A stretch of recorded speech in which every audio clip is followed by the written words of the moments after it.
chonky books, a ton of videos and live streams, and a 1-year BookTube celebration. Hey everyone, I'm Nikhil with Shelf-Esteem, and this is the weekly reading roundup for the week ending April 14th, 2025.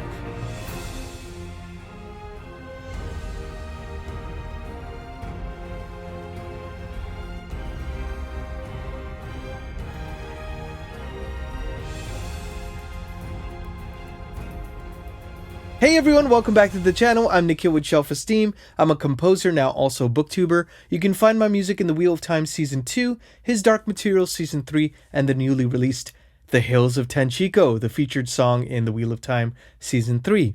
Now, I love marrying my music knowledge and music experiences with books because sometimes they're related. Sometimes I get a chance to work on book adaptations. So I always like to let you know a little bit about what's going on in the week, and it's a chance to reconnect and see what you've been reading. So without further ado, if you like this kind of video, please like and subscribe. And as I always like to say, now onto the books. So chonky reading week to the max. I kind of divided my time between 3 books, and I'm going to probably alter that a little bit for next week. But basically, I've bitten off a lot for this month, for the month of April. And so it's a little bit of a juggling act, especially with some music projects, and then also with reading, with BookTube, and a ton of live streams and videos actually released this week. So the first book I want to talk about is one I've been talking about quite a bit, and it is tangentially related to a book haul video short that I also released this week,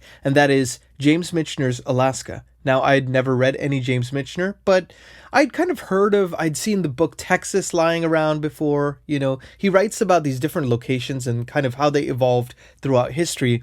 It reads almost as a series of vignettes rather than a full through line story with the same characters, because it spans like 29,000 years of Alaska's history. But even before that, it talks about it forming as a landmass. Then it talks about the POV of a woolly mammoth 29,000 years ago, seeing humans for the first time, and then it switches the POV to those humans crossing the Bering Strait to Alaska from Siberia, and kind of the whole evolution of Alaska and the Russian conquest of the Elliot Islands and the Elliot populations. Fascinating stuff, really dark, and it underscores a lot about the nature of conquest and how the innocents were always the victims, the casualties of this. But really fascinating read, and you just kind of see, when you start reading books like this, you start to see how many parallels there are in history. You know, there's a saying that says, history doesn't repeat, but it often rhymes. And I'm constantly reminded of that when I read books like this. But, you know, I only read a couple hundred pages of this book when I decided I'm going to read every James Michener book that has ever been published, because that's how good this has been. Seriously, this is already going to be joining 1984 in the contender of Book of the Year if the rest of this book, which I still have a ways to go, doesn't completely fall off for me. But this is a phenomenal read. I got about 160 pages in further from last week, so I'm now on page 360. I love this book, and I'm so excited to see what happens. Now, I'm already in the early 1800s here, and I'm only 360 pages in an 1,100 page book. So I gotta wonder, like, what possible things are they going to... They covered like 28,900 years of history in this one section. I wonder what's going to happen in this one. But I'm very excited to see what happens. And let me know if you've read any James Michener. I am very excited to get to more of his works, and I think he is further cementing my feeling that historical genre is going to be a new favorite genre, and I would put it on par with fantasy for me. So I'm so excited because I'm 3 for 3 authors-wise. I read James Clavell last year, Ken Follett, and now James Michener, and I'm loving all of them. I literally feel like there's no bad one in the bunch so far, at least. Knock on wood. So that was the first one. The second one is part of the official channel read-along, which, if you don't know, we are going through the 10 books of Malazan Book of the Fallen, and we are on book 3 right now, Memories of Ice. I really love that cover, by the way. Check this out. It's really neat, right? I just kind of love the way there's like, you know, this person wearing the armor with the axe and a shield walking through the flames, but it also feels a little abstract. It's kind of, I like the color and the imagery. A lot of people tout this as one of the peaks of Steven Erikson's magnum opus, Malazan Book of the Fallen. And I am about maybe 30% of the way through this, maybe 33%. So I'm about a third of the way already, and we had 2 months to read this, so I am probably ahead of the game. But I gotta say, I love Dead House Gates. That will always have a special place in my heart, but it is very dark and brutal, whereas this is a little bit more heroic. There's moments of heroism in there, and there's moments of like epic scale and scope that is a little different to more of the kind of nitty gritty of each character as I saw in Dead House Gates. This reminds me a bit more of the scope of Gardens of the Moon, with some of the same characters, kind of continuing their storyline, but with a much better writing style, more accessible prose, and I think more put together books. So this is also cemented for me that I'm going to be reading more than just the 10 books eventually. But in the meantime, we are enjoying this all together as a channel. We have about 70 people on the Discord. We have about 56 people on the FABLE app going chapter by chapter analyzing this. So if you feel like you've missed the boat, don't worry, my friends, because we are doing a month every other month we're reading a book of this, basically from here till the end. So you have time to catch up if you'd like to join us. First 2 books are the shortest, even though they're quite long.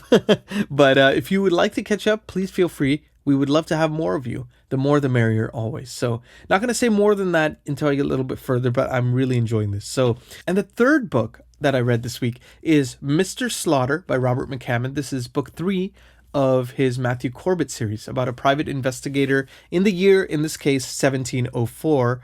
I gotta say, this is fast becoming a favorite historical fiction series for me. Now, this is 10 books. You think like, maybe if it's just an investigator with kind of a mystery of the week style, and different, maybe some plot points that are carrying through, but for the most part, it's a new kind of thing to solve.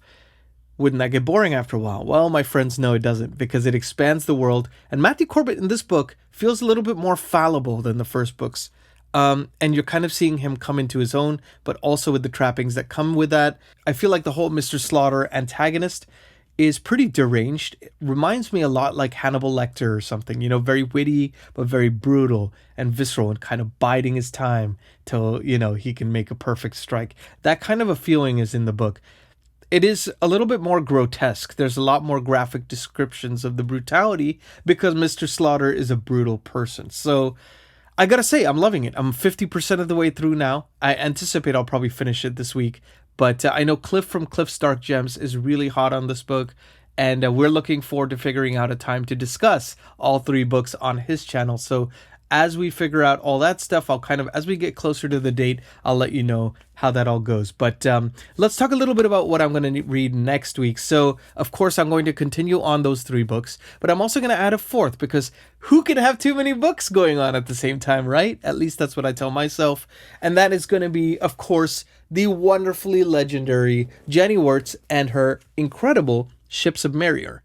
Now, I have been reading this kind of slowly, taking my time. We have until the end of April, basically, to finish this behemoth. And I gotta say, I'm really enjoying this so far. I've just gotten to a part where something big has kind of happened, and I'm processing that right now. So I'd set it down for this week, and so I could focus my attention on the other books. But I'm going to actually go heavy into Janny Wurts this week because I'm kind of dying to know what happens. And I'll keep you all apprised. But all I can say is Dakar is fast becoming a more intriguing character than the first book. Probably one of my favorites now. Arathon and Lycier's enmity's kind of deepening.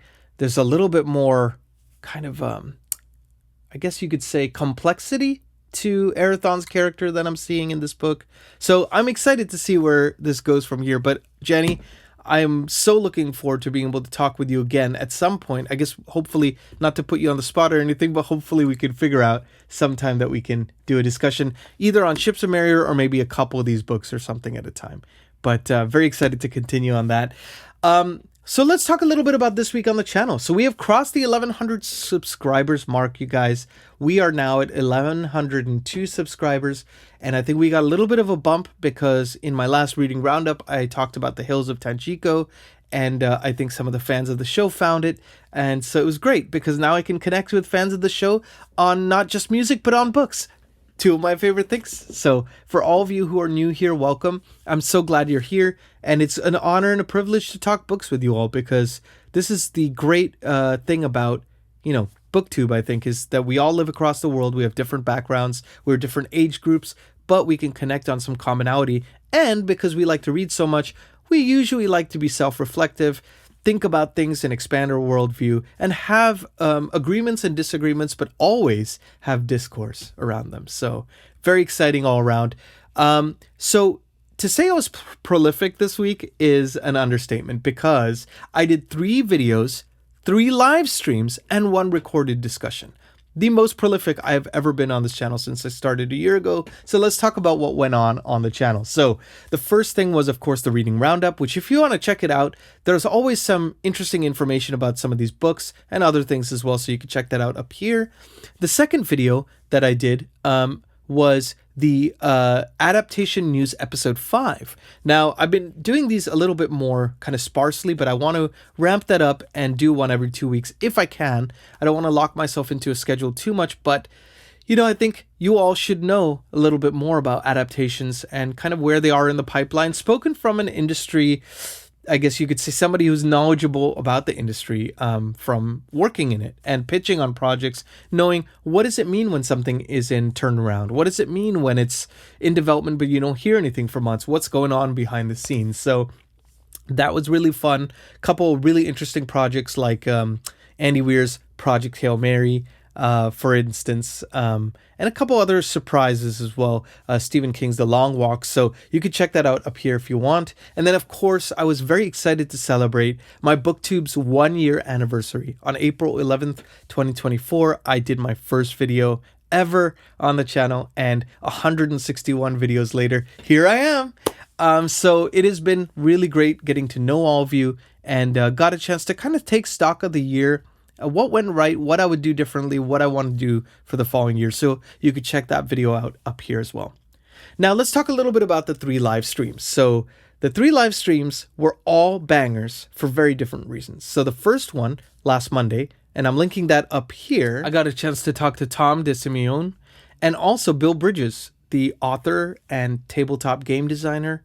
So it was a really fabulous discussion. We looked at episode 6, the one that featured the Hills of Tanchico, talked a little bit about what goes on the music front in bringing a show like this to fruition from the side of somebody who works on the kind of behind the scenes, on the team, on the music team, on Lauren's music team. So that was a really fun discussion. On Wednesday, I got a chance to be a guest on the Dusty Wheel Show.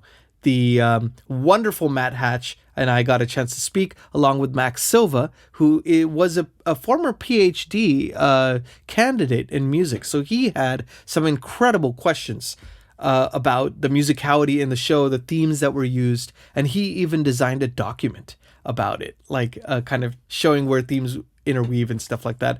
And it was great seeing Matt again, because the first time I was on the Dusty Wheel, gosh, it was 2021. And that was before I even got the job working on the Wheel of Time or working with Lauren. So I just got a chance to speak to him from a fan's perspective who had done a Wheel of Time orchestral pitch back in 2019. In case you're curious to see that, by the way, I'm linking that up here.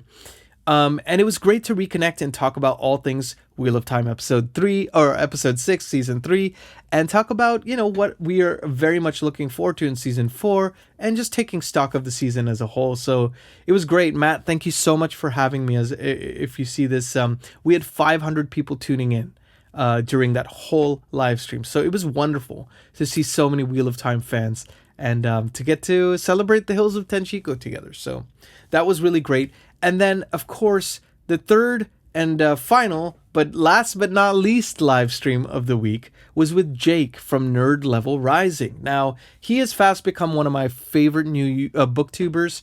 I just love the way he talks about books. Our tastes are very aligned, case in point, but many cases in point, I guess you could say.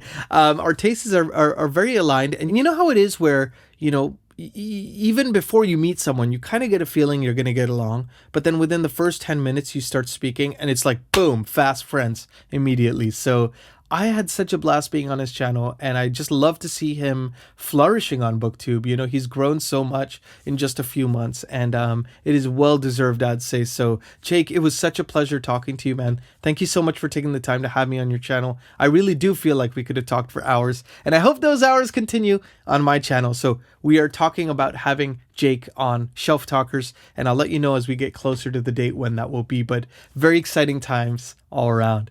And then I got a chance to do another live stream that was pre-recorded, actually today as of this taping, with Sam Not So Wise.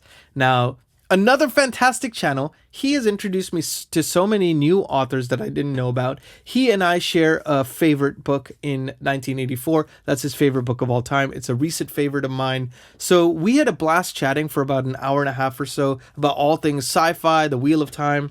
Kind of kept it a casual conversation, but that will be up in a week or so, and I'll let you know when that comes up as well. So let's close out by talking a little bit about music, because this was another gangbusters week music-wise, both in terms of promo for the Hills of Tenchiko and then, of course, for new music projects, which was great. So the first thing was, with the Hills of Tenchiko, it has continued to climb. It's kind of amazing to see. It's like surreal to see. I think it has almost 200,000 streams on Spotify now, and just, you know, majority of those inside of like a week and a half. And on YouTube, I want to say it's like 90K views. And, you know, people have grown to really enjoy the song, and it means a lot to me because Robert Jordan's World was one of my favorites of all time. And I love the way he talks about, you know, how he had his in-world music. And it was kind of a chance to reflect that in the writing. And because I'd read all the books, I was very excited to be able to tackle that. So seeing the fans be excited about it means the world, you know. And I've kind of speaking with my PR team about, you know, things coming up. So I'll keep you all posted on that. I can't really say too much right now. But there will be more live streams coming up in the near future as well. On the new music side, I just signed a contract to score a short film. So I'm very excited about that. It's going to be kind of a horror comedy. I'll keep you posted on that. And then I also worked on 2 tracks for my wife's game company called Cursed Magic. Now, this is kind of a magical girl game, very inspired by like Sailor Moon, Japanese anime, and that kind of thing. And I'd kind of written a very rough draft of the theme song before. I kind of added to that now. Then we're going to get hopefully an anime singer on it or something. So we're kind of figuring that out. And then also, I got a chance to work a little bit on a battle track for that. So it's been a very busy week, you guys. Musically, I don't know how all these videos happen on the channel. Like, I read so much this week. I don't know. I was like on fire. I've been training for a triathlon, so I've been waking up extra early to do my workouts too. So, you know, sometimes you get that perfect storm of everything seems to be like, you don't feel too behind on anything. And I really have no idea how that happened, but I'm very grateful it happened because it has been a rough and tumble couple months with the fires in LA and then just work being so scarce. So it feels good to be kind of firing on all cylinders and just off to the races. So feels like a good week for me, but I would love to know, as I like to always ask, how was your week? Did you have a good week? Did you read anything cool? Anything happen to you that you want to celebrate? Because if you leave it in the comments, we can all celebrate you because we're all friends and we celebrate friends' successes, right? So please feel free to share as much or as little as you'd want in the comment section, in the Discord, anywhere. And I hope you'll join us for some read-alongs if you haven't already. And I really appreciate you being here. If you like the channel, one thing you could do is to like and subscribe and watch the video all the way through, because that always helps the YouTube algorithm gods push it out to the right people. I have an Amazon wish list down there, no pressure or obligation at all. But some people ask like, oh, how can I support the channel? You can always send me a book from the list if you feel so inclined. And I would love to, you know, show it in the next book haul video or something whenever that happens. So yeah, that's it from me. I'm Nick Hill with Shelf-Esteem. Be good to yourselves, be good to each other. And I will see you as always on the next video. Have a great week, everyone. Take care.